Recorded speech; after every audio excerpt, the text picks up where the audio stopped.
It's time for high energy content, boys. Let's see. Let's read about the impact of Guild Wars 2. Let's see if I agree with the impact of Guild Wars 2 post. I'm ready. I'm ready for this post, dude. It's gonna be good. It's gonna be juicy. Right, here we go then. The impact of Guild Wars 2. As I'm sitting here thinking about Guild Wars 2 in this decade and where we're heading with the current story, and the state of the game, I can't help but marvel how much of an impact Guild Wars 2 has had on me personally and on the larger MMO stage. The MMO landscape back in August 2012 was very different. WoW was getting ready to release Mists of Pandaria, Final Fantasy XIV was still a year away from being good, and Sword of the Old Republic had struggled in its first year and was preparing for a free-to-play implementation. Oof. It was into this landscape Guild Wars 2 launched, and I didn't know what to expect from it. Rift was the first MMO I tried outside of WoW, and I don't think it held my attention for more than a week. I loved Sword of the Old Republic when it launched. Star Wars The Old Republic, sorry. I even wrote some guides for it, but as much as I liked the first rates, I just couldn't keep up when it came to the end game. As a result, you couldn't keep up? Yes. Well, I've got you. No wonder then. You've reached the perfect fucking game, dude. Okay. As a result, I was a bit hesitant about Guild Wars 2. Oh, no need.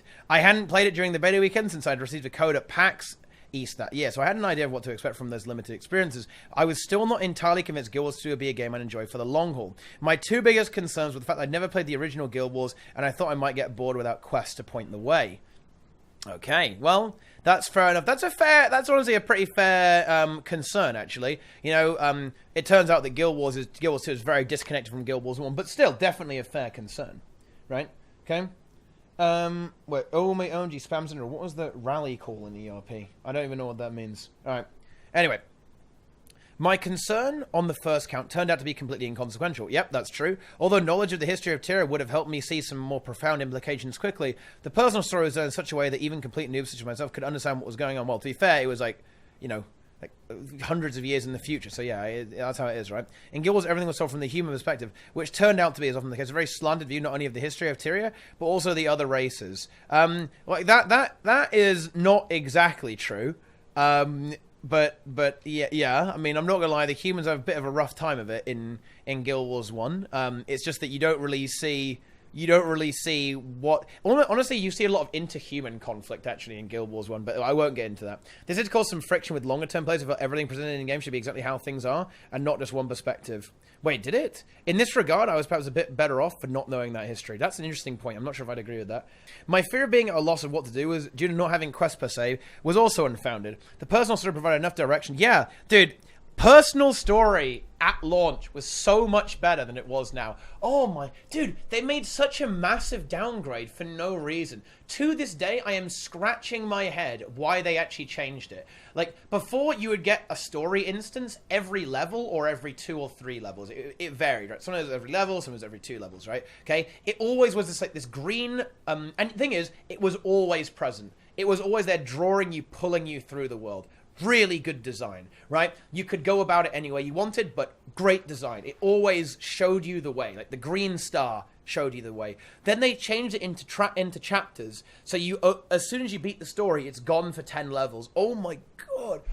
Oh, it was so, oh my god. It makes me cringe even thinking about it. Like this article, how could you do this to me? Yeah, this was, I can honestly say, one of the worst changes they ever made to the game was fucking up the new player experience that hard. Oh, it hurts. It hurts.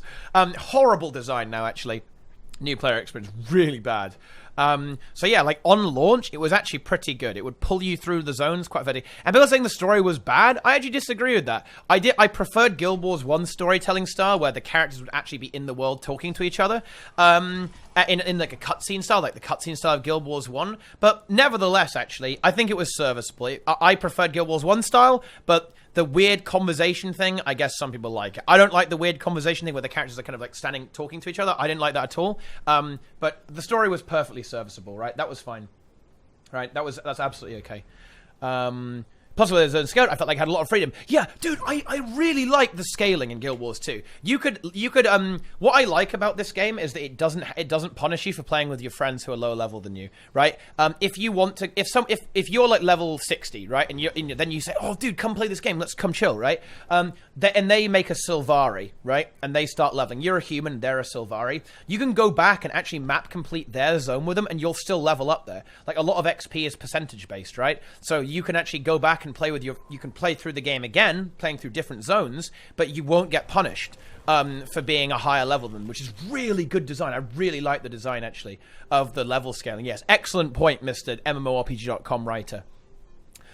Guild Wars 2 Reignite, I love just wandering around and exploring because there was always something interesting to find. The event system in particular was enthralling because I'd stumbled upon one event that would lead to another, and before I knew it, I was 1-2 hours later, I'd completely forgotten what I longed to do in the first place. This was especially true when no one knew what they were doing. It's a bit farmier and a bit more streamlined now, but yeah, the event system was actually really good on launch because I was like, dude, what the fuck is going on here, right? One of my earliest memories of Guild Wars 2 was like getting annihilated by the fire elemental in Caledon Frost because, dude, back in the day, that thing was OP. It would actually like destroy you. It was amazing. Oh, sorry, Metrica Province, actually, not Caledon Frost.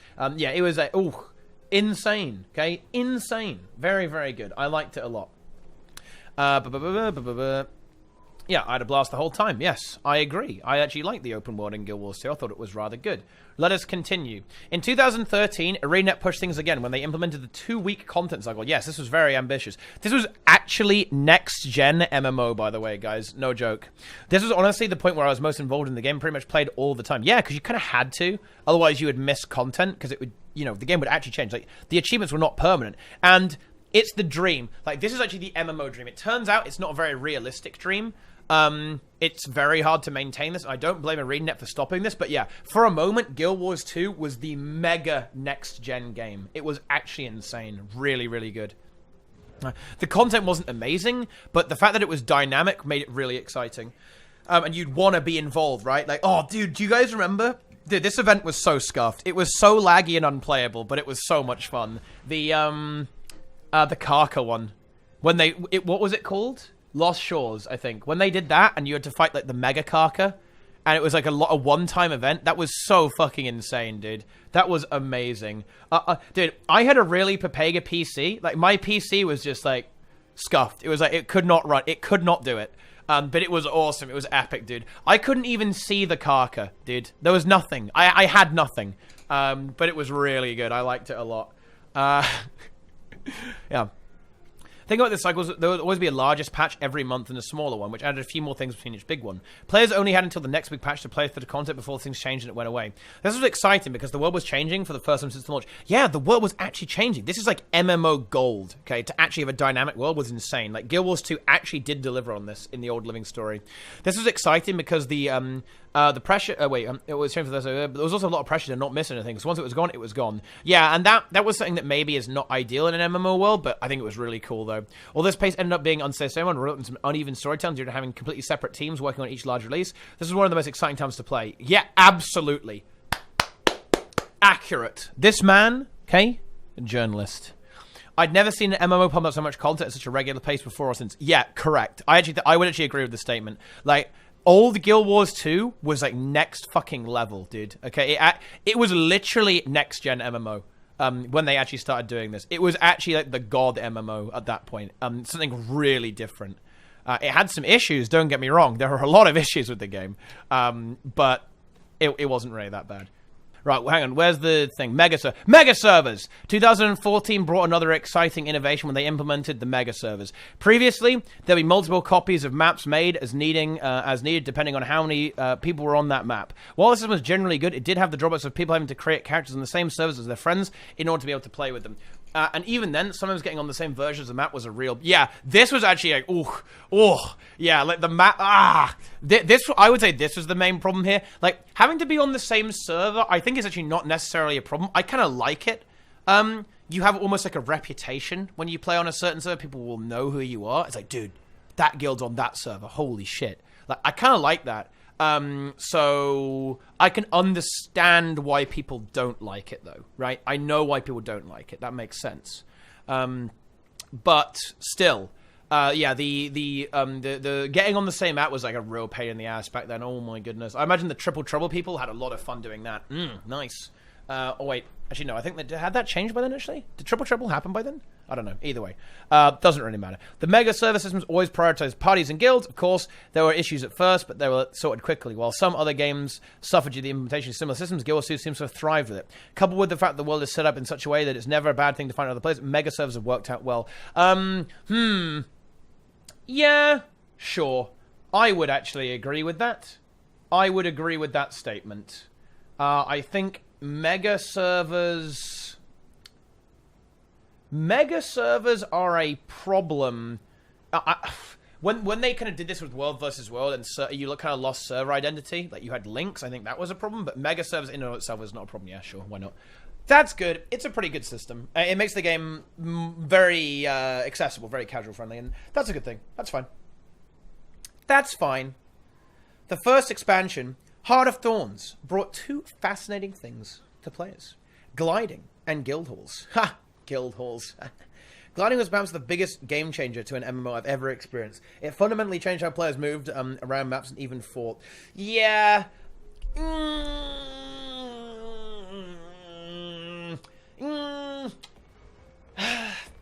Gliding. What do I actually think of it? Gliding is kind of fun.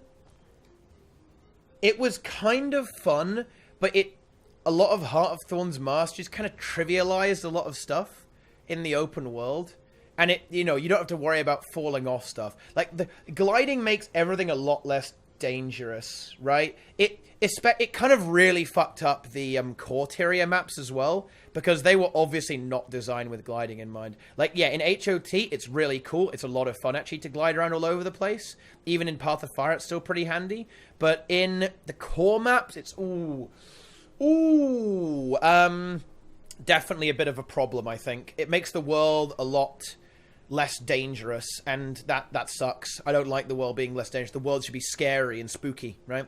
Not to mention it was such a blast. Players regularly requested it to be added to the core game as well, which did actually happen, right? As exciting as I was when I saw gliding in the announcement trailer of HOT, I completely underestimate how much I love it.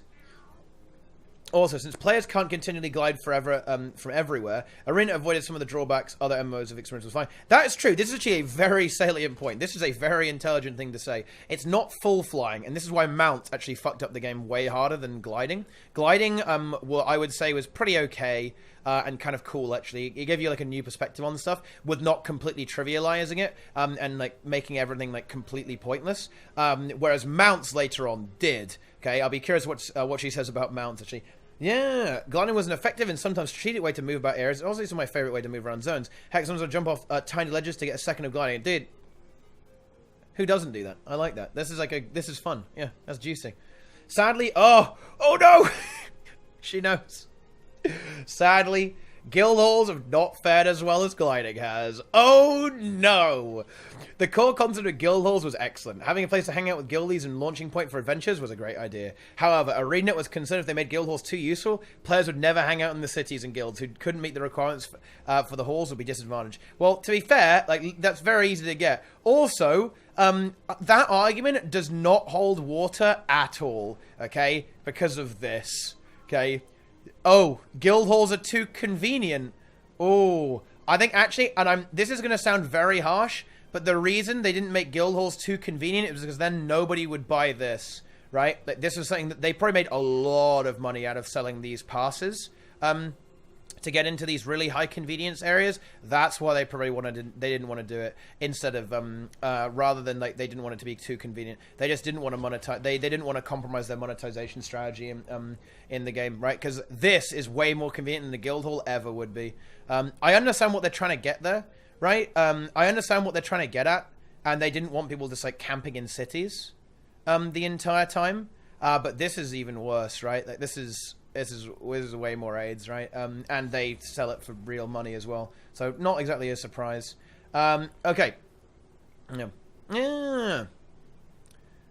As a result, guild halls quickly lost a lot of their shine and many stopped using them. Well, to be fair, they should, they should have done exactly what she says here. If guild messages had been updated regularly or at all, the guild halls would have retained more of their usefulness. Yes, correct. Good answer. See, dude, we've got an actual gamer here.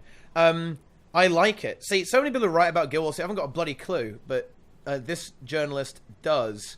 Yeah, this is correct. Guild halls didn't get updated, and the guild system was left neglected. If there were a lot of bonuses for having a guild hall, and reasons to do it and engage in guild-related content, then yeah, people would still use it. They would have that niche. It doesn't have to be mega convenient. It just has to have some purpose. Guild halls don't have a purpose. In fact, guilds don't have a purpose. They're just like a chat room. That's all it is. It's a chat channel that you can have, which it sucks. Hopefully, Arena will be able to revisit these in the future and find a way to make them compelling without unbalancing things, because they are honestly one of the coolest and least utilized aspects of the game. Oh man, yeah, that okay, like, call me a pessimist, but no, that's not gonna happen. Guild halls, I mean, are not gonna. I mean, I don't know. I'm not sure about that one. The second expansion, Pathfire, brought players one of the best implementations of mounts I've ever seen in MMO. Full stop. One of the best. I would actually correct this. The best. The implementation of mounts in Guild Wars 2 is the best. And I'm saying that as someone who doesn't like mounts. I don't like mounts in games, but there is like no question of this. Like, this is the best. The best developed and most fleshed out implementation of mounts I've ever seen in an MMO, maybe even in a game. I don't see games that have as a good implementation of mounts, actually. Typically, it's real good. Great care and effort were put forth to give mounts each unique movement abilities and animations, and as a result, they feel more real than mounts in any other MMO. Yeah, they do have a very organic, is how I would feel about it, very organic feel to the way they move, actually. Because each mount has unique ways to move through the real world. The choice of which one I want to use is often a matter of where do I want to go and how do I want to get there, which keeps things interesting. Yeah, and this is good. You know, the way mounts are, you can kind of go anywhere on almost all of the mounts, but like each of them has their own little special gimmick. There's a lot of ways you can kind of approach traversing the terrain in Path of Fire. I think that is really good for the base 4 mounts. However, I would definitely argue that the Skyscale and the Griffin, they don't exactly obsolete other mounts, but they are very overpowered compared to other mounts. Like, particularly the Skyscale, obviously, is broken. And the Griffin as well. Very, very overpowered mounts. But yeah, the core 4 mounts, I would definitely agree with that statement. Yeah, they approaching the terrain pre-Griffin was very interesting, actually. And much less so now, unfortunately. Feels bad, man.